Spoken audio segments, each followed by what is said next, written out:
Percent students को revision करने का सही तरीका नहीं आता। तभी स्टूडेंट्स को यह लगता है कि रिवीजन करने का मतलब है अपने नोट्स को वापस से पढ़ना, जो कि एकदम गलत तरीका है। एक एग्जांपल से समझाता हूं। अगर मैं आज तुमसे यह बोलूं कि वो 10 रुपए का नोट जो कि तुम बचपन से देखते आ रहे हो, उस 10 रुपए के नोट की एक चित्र बना के दिखाओ, यानी उसकी एक ड्राइंग करके दिखाओ, तुम में से ऐसा एक भी स्टूडेंट नहीं होगा जो कि उसकी एक अच्छी ड्राइंग कर पाएगा, जबकि उस नोट को तो तुम बचपन से देखते आ रहे हो। इससे साफ प्रूव होता है कि हम जिस भी चीज को बार बार देखते हैं ना, जरूरी नहीं है कि हम उस चीज को याद कर पाएं।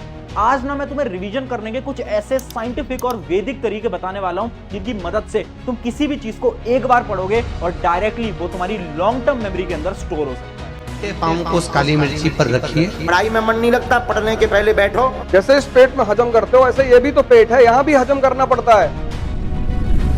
हाय एवरीवन, मेरा नाम है Prashant, mentor of thousands of students, और आज बात कर रहे हैं रिवीजन की एक ऐसी स्ट्रैटेजी के बारे में जिससे कि तुम्हारे बहुत सारे मार्क्स इंक्रीज होने वाले हैं। देखो, इस चीज को समझाने के लिए एक सिंपल सी स्टोरी बताता हूं। ये स्टोरी एक ऐसे स्टूडेंट की है ना जिसने पढ़ाई तो बहुत करी थी और उसके मार्क्स भी बहुत अच्छे आते, बट उसने गलती करी। उसने गलती क्या करी ना कि एग्जाम से पहले उसने पढ़ा तो सब, बट जितना उसने पढ़ा ना उसका रिवीजन नहीं करा, जिसकी वजह से जैसे ही वो एग्जाम हॉल के अंदर गया, एग्जाम हॉल में बहुत सारा प्रेशर था और उस प्रेशर की वजह से वो किसी भी चीज को याद नहीं कर पाया, जिसकी वजह से उसके जो मार्क्स थे ना वो बहुत ज्यादा कम हो गए।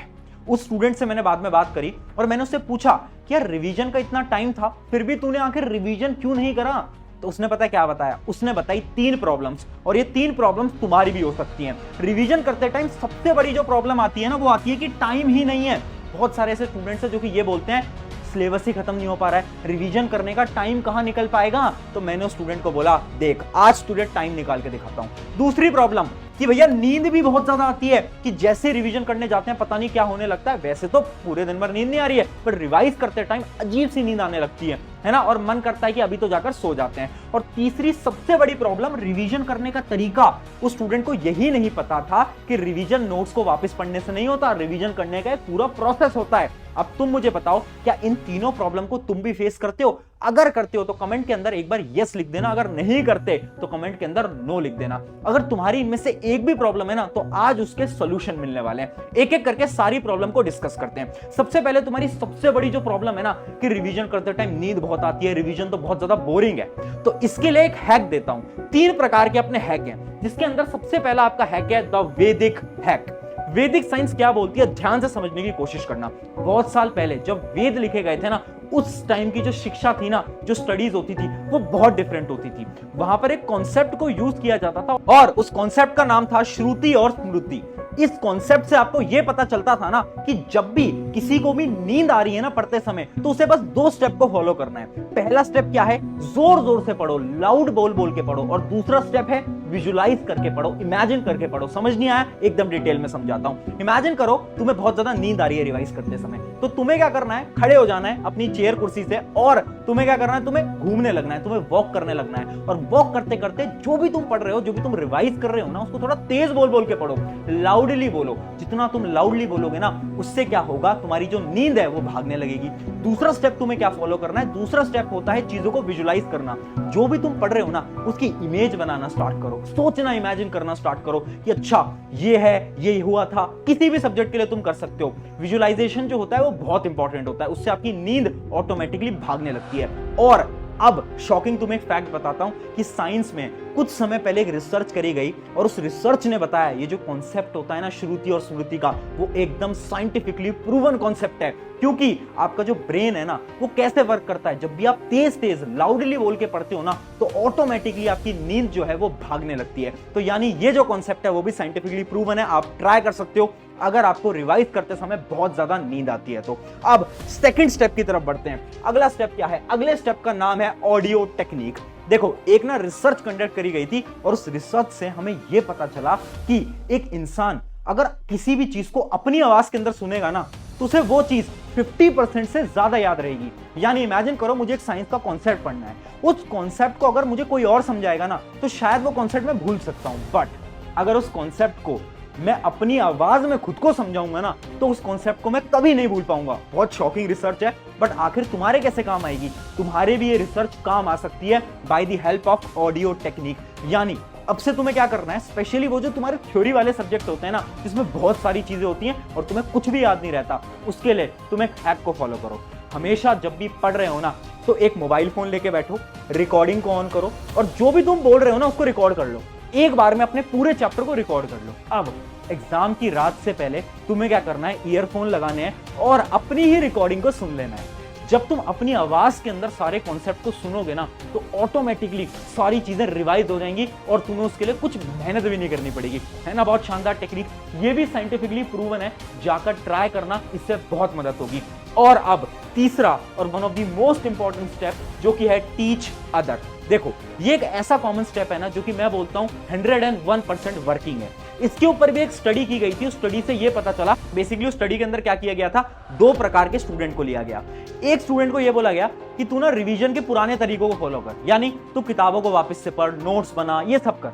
और दूसरे स्टूडेंट को ये बोला गया कि तू एक नए तरीके को फॉलो कर, तू ना किसी और को पढ़ा, कहीं पर जा और किसी और को पढ़ा, उससे रिवीजन कर। अब जब इसका रिजल्ट आया ना, तो शॉकिंगली वो जो स्टूडेंट था ना जिसने किसी और को पढ़ाया, उसके पास मेमोरी रिटेंशन ज्यादा थी, यानी उसकी मेमोरी के अंदर सारी चीजें स्टोर हो चुकी थी, वो भी लॉन्ग टर्म मेमोरी के अंदर। जबकि वो जो दूसरा पहला आपका स्टूडेंट था ना जो कि बेसिक तरीकों से रिवाइज कर रहा था, उसके पास कोई भी चीज स्टोर्ड नहीं थी, यानी उसका ब्रेन खाली हो गया था। तो ये जो टेक्निक है ना बहुत ज्यादा हेल्पफुल है। जब भी रिवाइज करना है अपने दोस्तों को जाओ और उन्हें कोई भी चीज पढ़ा दो। अगर तुम्हारे दोस्त नहीं है, खुद को पढ़ा दो, किताब को बंद करो और खुद को पढ़ा दो वो सारी चीज। अगर तुम इतना कर दोगे ना, रिवीजन बहुत आसान हो जाएगा और रिवीजन करने में कभी भी नींद नहीं आएगी। बट ये 3 टेक्निक तो समझ आ गई, सवाल अब भी वही है, रिवीजन करते कैसे हैं, रिवीजन करने का सही तरीका क्या है और रिवीजन के लिए टाइम कैसे निकालें। तो उसके लिए एक टेक्निक मैं आपको बताता हूं। बेसिकली रिवीजन होते हैं 2 प्रकार के। पहला टाइप का रिवीजन होता है शॉर्ट टर्म रिवीजन और दूसरे टाइप का रिवीजन होता है लॉन्ग टर्म रिवीजन। अभी हम बात कर रहे हैं शॉर्ट टर्म रिवीजन के बारे में। तो बेसिकली शॉर्ट टर्म रिवीजन क्या होता है, एक सिंपल सी स्टोरी के साथ समझाता हूं। इमेजिन करो मैं तुम्हें 2 ऑप्शन देता हूं। पहले ऑप्शन में तुमसे यह बोलता हूं कि क्या तुम डेली 4 या 5 लीटर पानी पियोगे, या फिर दूसरे ऑप्शन में मैं तुमसे बोलता हूं कि डेली छोड़ो, तुम मंथ में 4-5 दिन पानी पियो, बट जब भी तुम पानी पी रहे हो ना 50 लीटर पानी पी लो। क्या है पॉसिबल? तुम बोलोगे ये कैसी बेवकूफ वाली बात है, ऐसे तो पॉसिबल ही नहीं है, हम डेली पानी पियेंगे ऑब्वियस सी बात है, नहीं तो हम मर जाएंगे। ऐसा थोड़ी ना महीने के लास्ट में जाकर एक साथ तो सारा पानी पी लेंगे और तुम जिंदा रह सकते हो, पॉसिबल ही नहीं है, राइट? बट जब ये बात पढ़ाई में आती है और मैं तुमसे ये बोलता हूं कि रिवीजन डेली करना, तो तुम बोलोगे टाइम ही नहीं है, एग्जाम से पहले करेंगे, वर्क नहीं करेगा। जैसे पानी तुम्हारे लिए डेली जरूरी है, वैसे ही रिवीजन भी हर रोज जरूरी होता है तुम्हारे लिए। तुम्हें सिर्फ 10 मिनट का समय निकालना है और यही हमारा पहला स्टेप है जिसका नाम है the 10 minute rule. The 10 minute rule क्या बोलता है, आपको रिवीजन करने के लिए केवल और केवल 10 मिनट निकालने हैं, ज्यादा समय नहीं, केवल 10 मिनट। करना क्या है, इमेजिन करो तुम किसी भी लेक्चर को देख रहे हो, तुम्हारे टीचर ने कुछ पढ़ाया, तुमने नोट्स बनाए हैं। अब उन नोट्स को सिर्फ 10 मिनट के अंदर फटाफट से रिवाइज करो। जब भी तुमने पढ़ा उसी टाइम पे रिवाइज करना है। उससे क्या होगा, information already short term memory में थी, तुमने एक बार और रिवाइज करा तो वो लॉन्ग टर्म मेमोरी में उसी समय पर चली जाएगी। तो तुम्हें क्या करना है, तुम्हें बेसिकली 10 मिनट रूल को फॉलो करना है। उसके साथ साथ अगला स्टेप क्या है, अंडरलाइन कीवर्ड। तुम्हें क्या करना है, जितने भी इंपॉर्टेंट पॉइंट्स है ना उनको अंडरलाइन करते चलना है। क्यों चलना है वो आगे मैं बताऊंगा। तुम जितने भी इंपॉर्टेंट पॉइंट्स अपने नोट्स के अंदर साथ साथ में अंडरलाइन करते चलना। और तुम्हें रिवाइज कैसे करना है, जैसा मैं बता चुका हूं, एक मेथड होता है एक्टिव रिकॉल। एक्टिव रिकॉल क्या बोलता है, नोट्स उठाओ, रीड करो, नोट्स बंद करो, आंखों को बंद करो और सोचो तुमने क्या क्या पढ़ा है। बस अगर तुम इतना कर लोगे, शॉर्ट टर्म रिवीजन जो तुम्हारा पूरा प्रोसेस है ना वो खत्म हो जाएगा।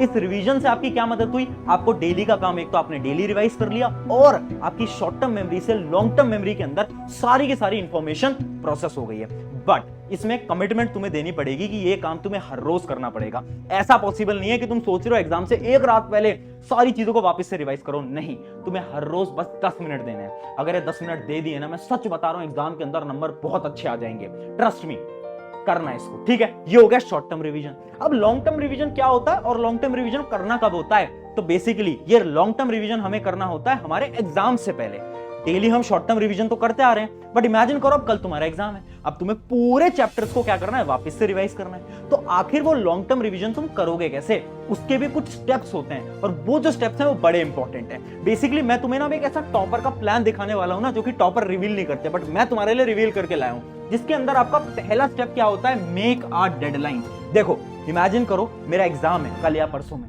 अगर मैंने हर एक चैप्टर की डेडलाइन नहीं बनाई ना तो मैं कभी भी रिवाइज नहीं कर पाऊंगा। Revision is boring. रिवीजन में तुमने भी देखा होगा कितने बोर हो जाते हो ना, थोड़ा सा पढ़ते हो बोर हो गए। क्या है सोल्यूशन? डेडलाइन बनाओ। चैप्टर नंबर 1 2 बजे तक करना है, चैप्टर नंबर 3 4 बजे तक करना है, चैप्टर नंबर 4 8 बजे तक करना है। हर एक चैप्टर की डेडलाइन होनी चाहिए, अगर नहीं होगी नहीं कर पाओगे। लॉन्ग टर्म रिवीजन का पहला स्टेप एक डेडलाइन बना ली सारे चैप्टर्स की। अगला स्टेप क्या है? रीड अंडरलाइन कीवर्ड, यानी वो शब्द जो कि तुमने अंडरलाइन करे थे याद करो। मैंने पिछले शॉर्ट टर्म रिवीजन के अंदर बताया था कि कुछ कुछ शब्द को ना अंडरलाइन कर लो जो कि तुम्हें इंपॉर्टेंट लग रहा है। अच्छा ये वाला टॉपिक इंपॉर्टेंट है, ये इंपॉर्टेंट है, उन सारे इंपॉर्टेंट चीजों को पढ़ो। सब कुछ नहीं पढ़ना है, वापस पूरे नोट्स को नहीं पढ़ना है, बस जो चीजें अंडरलाइन करी हैं उनको पढ़ना है। टाइम बहुत बचेगा, सिर्फ एक चैप्टर के लिए तुम्हें 15 से 20 मिनट लगेंगे। उसके बाद तुम्हें क्या करना है? अब टॉपर्स ये बोलते हैं रिवीजन करने का तरीका होता है क्वेश्चन प्रैक्टिस। तुम्हें क्या करना है? बहुत सारे क्वेश्चंस लगाने हैं, उस चैप्टर के 15-20 सवाल लगा लो। और एक मेथड होता है स्पॉटलाइट मेथड। वो स्पॉटलाइट मेथड क्या बोलता है ध्यान से समझना। कुछ क्वेश्चन ऐसे होंगे जो कि तुमसे नहीं हो पाए होंगे, उनको तुम रेड कलर से मार्क कर लो, ठीक है। कुछ क्वेश्चन ऐसे होंगे जो कि तुमसे हो गए होंगे, उनको तुम ग्रीन कलर से मार्क कर लो। और कुछ क्वेश्चन ऐसे भी होंगे जो कि तुमसे हो तो गए हैं बट उसमें बहुत ज्यादा तुम्हें सोचना पड़ा है, टाइम लगा है, उसको तुम येलो कलर से मार्क कर लो। अब तुम्हें क्या करना है? जितने भी तुम्हारे रेड कलर वाले मार्क्ड क्वेश्चन है वो तुम देखो और तुम ये सोचो कि किस किस टॉपिक के क्वेश्चन है। जैसे कि मान लो 4 क्वेश्चन 15 में से तुम नहीं कर पाए, वो तुम्हारे रेड कलर के क्वेश्चन है। अब तुम सोचो कि ये किस टॉपिक के हैं। एक चैप्टर में बहुत सारे टॉपिक होते हैं, किस टॉपिक के क्वेश्चन है जो कि तुमसे नहीं हो पाए, उन टॉपिक को ढूंढो। अच्छा ये वाला टॉपिक, ये वाला टॉपिक, ये वाला टॉपिक, ये वाला टॉपिक। अब तुम्हें पूरे चैप्टर को वापस नहीं पढ़ना है, तुम्हें केवल और केवल वो 3-4 टॉपिक पढ़ने हैं जिसके क्वेश्चन तुमसे नहीं हो पाए। इससे क्या हुआ? इससे तुम्हारा टाइम बच गया, तुम्हें अपने वीक टॉपिक्स पता चल गए और उन वीक टॉपिक्स को तुमने जाकर क्या कर लिया? पढ़ लिया। ये जो मेथड होता है ना, short term plus long term, इस मेथड को फॉलो कर लिया ना, मैं सच बता रहा हूं रिवीजन की जो प्रॉब्लम है, समस्या है, सब खत्म हो जाएगी। और मैं ये भी बोल रहा हूं रिवीजन करना सबसे टफ काम होता है। सिलेबस सब खत्म कर लेते हैं, लेक्चर सब देख लेते हैं, पर जो रिवीजन करता है ना, असली टॉपर तो वही बनता है। तो जाओ एक दोस्त के साथ इस वीडियो को शेयर कर दो ताकि तुम्हारे भी एग्जाम अच्छे जाएं और उसके भी एग्जाम अच्छे जाएं और तुम दोनों अपने पेरेंट्स को प्राउड फील करवा पाओ। शुक्रिया एवरीवन, मेरा नाम है प्रशांत। मिलते हैं किसी नेक्स्ट वीडियो के अंदर।